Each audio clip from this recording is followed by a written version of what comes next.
Hello guys, how are you? I'm so tired for this video because I noticed that a lot of you asked me to react to a lot of things from Once Upon a Time, the cast goodbyes, the delayed scenes, Lana's directional debut, and I'm gonna do it.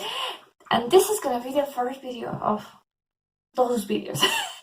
And it's going to be about the cast goodbye, as you may see for the title of the video, of course. And it's going to be part of the my list for the Forever special. Yeah, I'm excited, and I know I'm gonna cry, and I don't know why I put this makeup on me because I know I'm gonna cry, but fuck, I don't fucking care.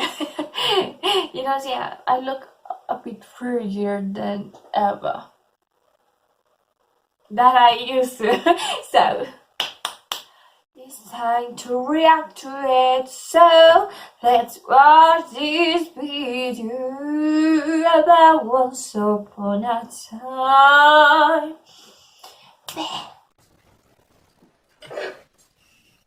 Welcome to Storybrooke. Oh my god. Once upon a time, I woke up in some strange land.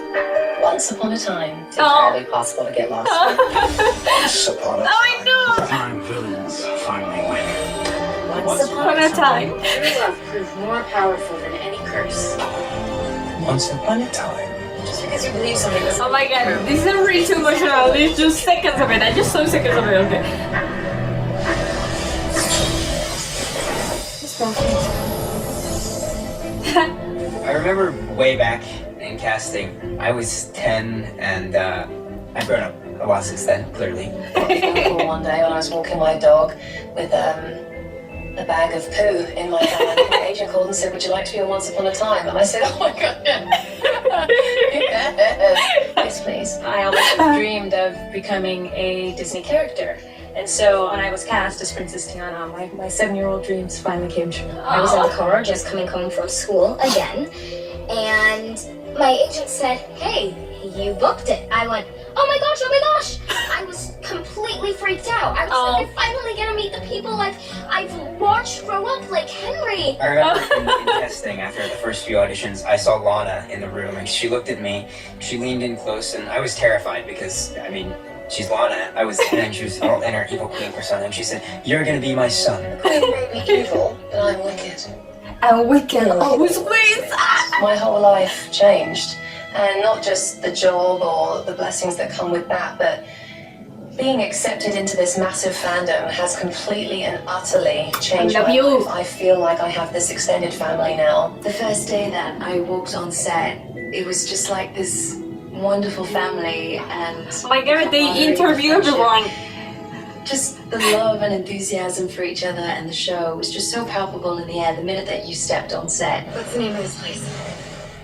Storybrooke. I think at the end of the day, people have really just formed a bond with these characters and the actors who play them, and they just like to be in Storybrooke every week. It's a welcoming place. For some reason, you're so much more valuable. Our purpose with the show was to create something Sorry, I love that that was scene. unabashedly optimistic, that wasn't cynical, that was hopeful. And I think that may have something to do with the fans who have stayed around for so long. The show was one that was always about positivity. Looks like fairy tales to me. And what exactly do you think fairy tales are? They are a reminder that our lives will get better if we just hold on to hope.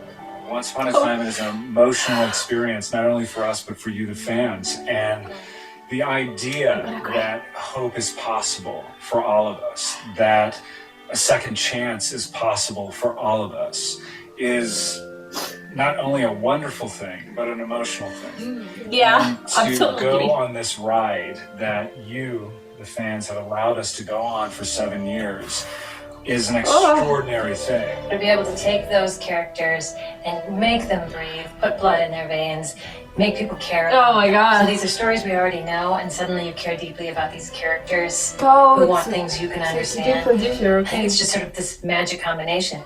For me, I knew we were onto something amazing, which was the episode about Red Riding Hood called Red Handed. I don't get scripts unless I'm in the Oh my episode. god, I love in him. that one, but I happened to watch it with Josh And I Dallas was in my great. hotel room. And the end of that episode, when she turns out to be the wolf, was magical. Yeah. I'll never forget that moment as long as that I was live. awesome. Peter? He wasn't the wolf. My jaw hit the floor. And you know, when you can be a fan of a show you're in, well, you're in for a wild ride. My favorite filming moment on Once Upon a Time would probably be my first day on the show. We had the real ship, the Jolly Roger, which it's called the Lady Washington. And it was this beautiful day in August. The sun was out, and you know, I was working with Robert Carlyle for the first time, who was one of my heroes, and we got to sail out around the Sound and through the mountains. And that was the moment that I sort of went, oh, wow, this is great. Alright, everyone, what's going on? My favorite episode of film has been 7/22.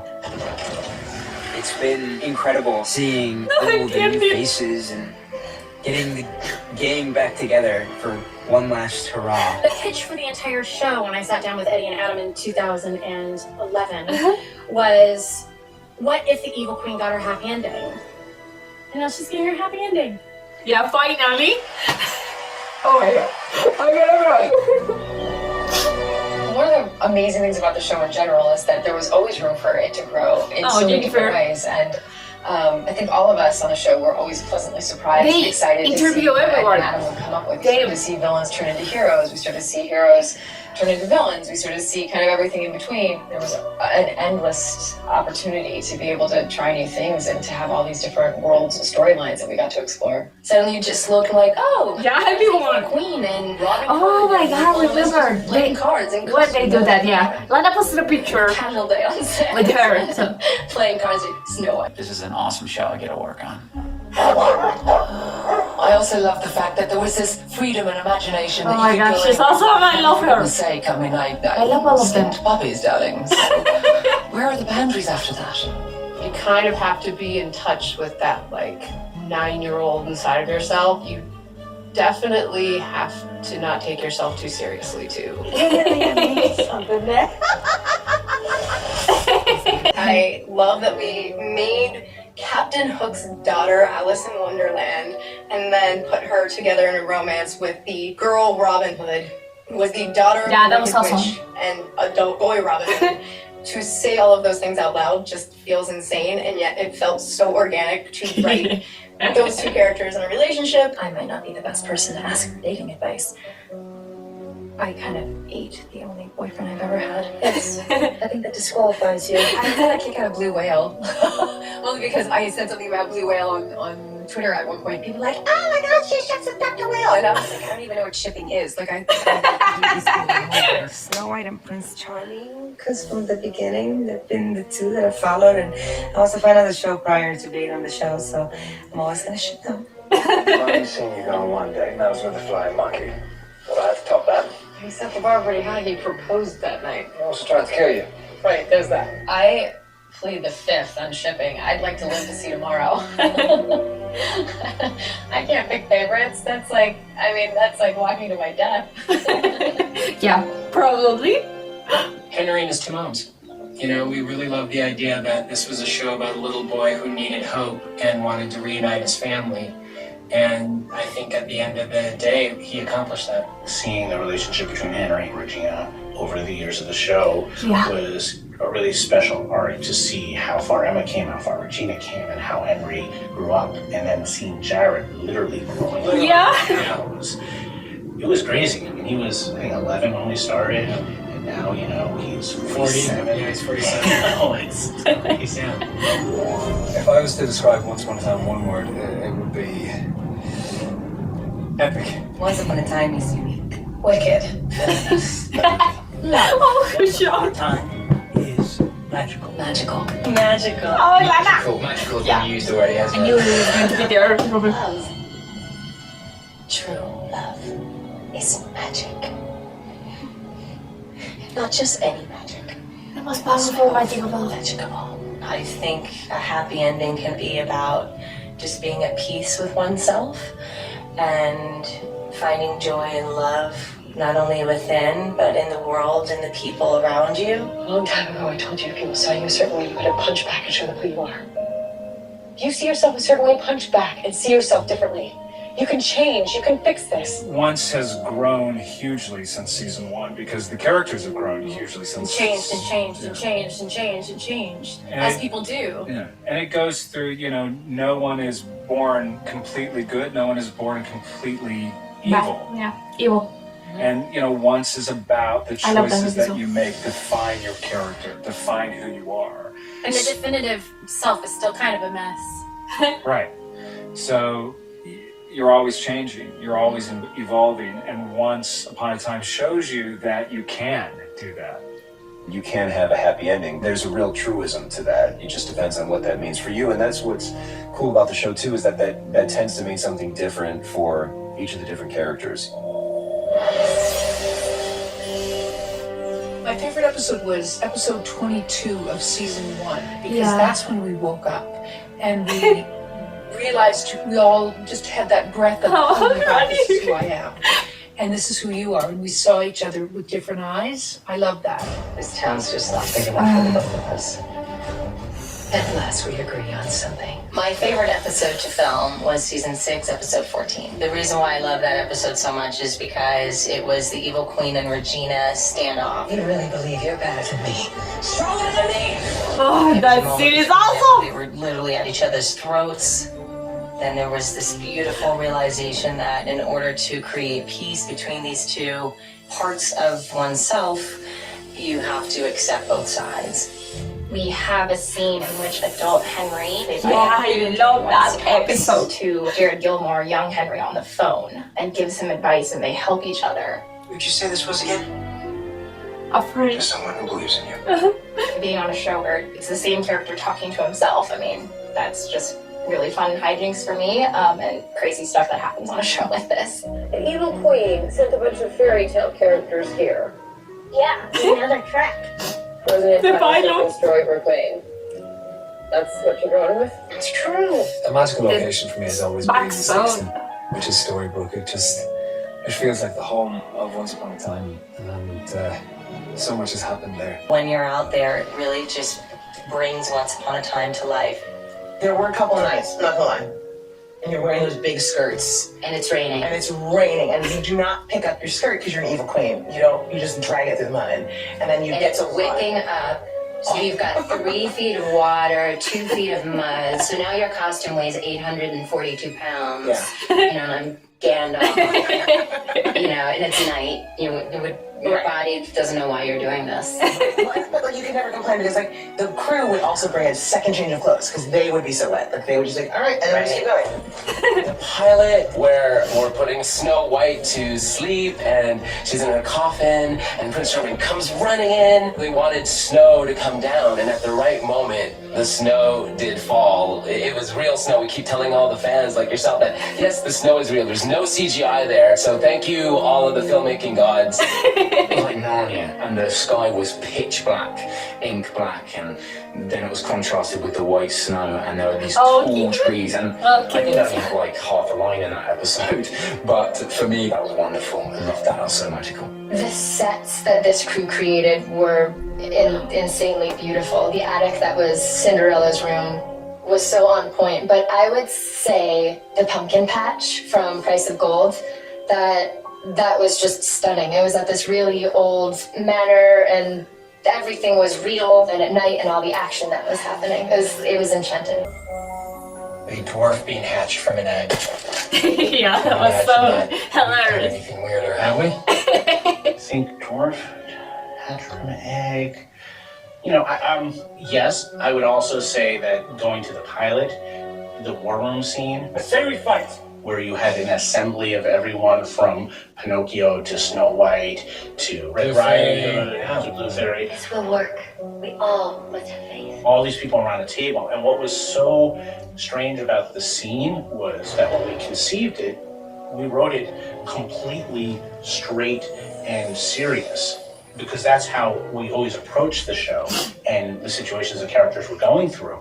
And we always took them seriously. But then when you get to the set and you see the people in these incredible costumes and this incredible set doing it and playing it so sincerely, you realize just how crazy this idea was. And I remember being on the set that day thinking, this is insane. And I still can't believe 7 years later we're still doing it.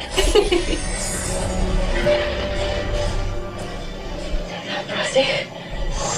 I was throwing magic at giant snowmen saying, take that, Frosty, or throwing magic at the Ice Queen saying, hey, Dairy Queen! There were always these very kind of sarcastic, flippant things that Emma would say to these outrageous monsters. And I always had to find a way to make that seem real. That was always one of my biggest challenges and fears. It was like, am I going to be able to pull this off? I also remember when we had to go into that Cherbock thing with Rumpelstiltskin, and we all had our moments. Like I had to whip the tentacle to get the ball and bring the ball back. And then Vicky had to use her little dragon breath to draw breath. And you had to build the fire. I remember we were all like, did that look cool? Like, is that, you know, because you're like, it all turned out. It's embarrassing. The second they go cut, we're like, was that stupid? Did that look stupid? And when we're done with it, it's going to be the new Neverland. A highlight was definitely episode 10 of season 3, where I switched bodies with Henry's character. So what is that?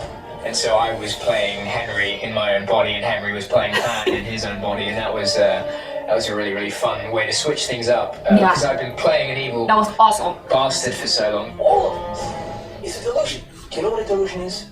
I think so. The thing that made Once Upon a Time, I mean, there's so many things that made it great, but really the spine of it was always the writing. The writing was incredible. And they created complex, three-dimensional characters that always surprised you.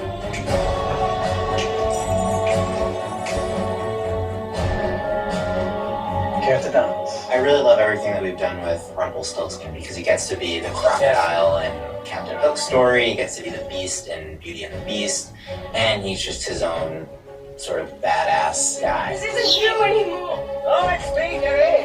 Always has been. Always will be. He's one of the best characters because he encompasses all these different stories. We're staying in Storybrooke? Yeah, this is where we belong. This is where our family is. Family means something primal to me. It means a connection. It means understanding. It means acceptance, and it can be something as immediate as blood family. But certainly within the acting community, it extends to our work because the hours are so long and the connections can be so deep because of that. I think family means to me people you can be with who love you regardless of the good, the bad, and the ugly. Maybe it should be the good, the bad, and the cruel. Family. Yes, and we always will be. You gave us that. Family means love, safety, hope. There's the blood family and the family that you're born into, and then there's the family that you choose, and that's your friends and loved ones and people you choose to be around. And I think Once Upon a Time does a beautiful job of showing how important both of those families are in life. I've never really had an experience on a television show or a movie where the fans had such a big impact on me, and they became really the most important part of the show. To the fans of Once Upon a Time, you are the most extraordinarily loyal, loving, giving, and sometimes deeply nutty in the best possible way people I've ever met. I've got to meet you out and about. I've got to read your tweets and your Facebook messages and your Instagram messages, and I am so honored and tickled, and I adore you all. Thank you for watching. cool. Thank you for loving Cora. And she says to you, thank you, darlings. Prepare to be skinned. To fans, I'd like to say I've never experienced anything like this before, and I'm very moved by all the times how deeply involved you are and what it means to you. It's a little scary on some level because there's a little responsibility for us of living up to your expectations, but it's so moving. It's been the most incredible journey of my life. And I really hope that throughout these 7 years and every episode that we worked on, that you found love and joy and hope in, that it's inspired you. I know that this show has done that for me.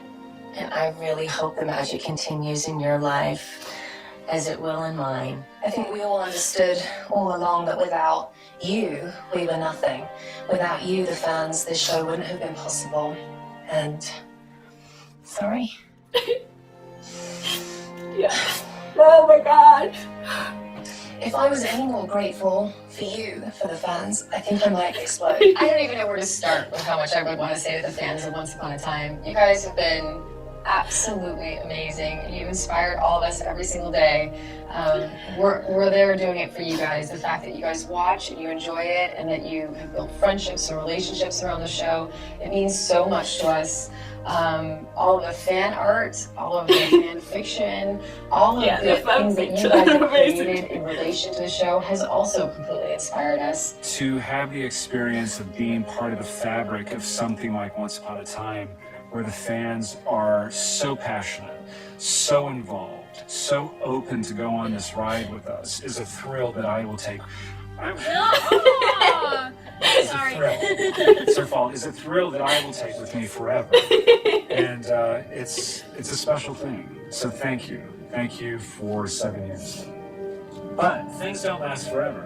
But the great thing about film and television is that they do last. And you can watch it. All over and over again. Experience whenever you want it. Yeah. And they lived happily ever after. And they lived happily ever after. And they lived happily ever after. And they lived happily, Happily ever after.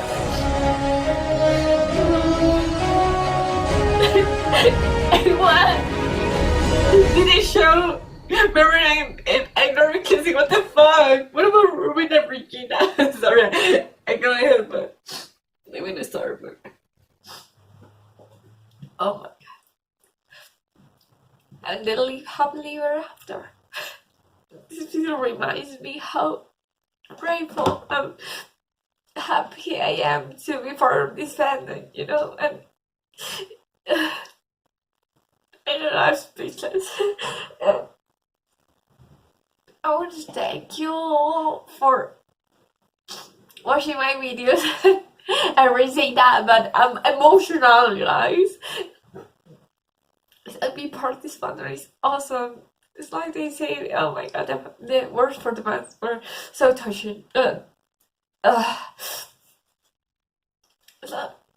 so glad to be a part of a fandom that is so lovely, so grateful. It's like I never had that experience before, and it's awesome. And I'm so amazed and happy that everybody who has been a part of Once Upon a Time definitely love the show. It's like something really, really important, and for everybody, let is so right. We can always keep the magic alive, and as you say, this is a TV show, so it will last forever, and we will watch it ever and ever. And we always love the show, and has told me so many things. And sometimes you start dreaming something that you think is impossible, but that's the point. Dream impossible because you can make it possible with hope, with faith, with love, with family, with magic. So yeah, they live happily ever after, and now it's time that we live happily ever after. That we fight for our happiness, and it's not like to say goodbye, but it's time for a new beginning. And well, I'm so glad that I had the chance to watch the show, to share my love for it with you, with these videos, and it's amazing. And I love you so much, and I had the chance to talk to a lot of you, and it's awesome. It is so awesome. And I know that you like the content on my channel, that you're supporting me, and I can show you a part of myself, and like my true self. That is something that it's not easy to share in the world, and I think this is with the show, with this channel, I have been able to do that. I can share with you my dreams, my plans for the future, my possible things. So, thanks for watching, guys. So, and if you like, subscribe to the channel if you haven't. Watch my previous videos, my new videos. For example, I'm going to start with the reaction of Manifest, then you just show. So, so guys, I don't know what else to say. So thank you so much for this. I'm gonna let here my social networking sites, like here Facebook, Twitter, and Instagram, so you can follow me. And don't forget to subscribe, to like the video, to click into all the notification bell. And I love you so much, guys. We have to keep this father alive. So now it's time for us to live our lives, to start our own adventure. And I'm so happy about it.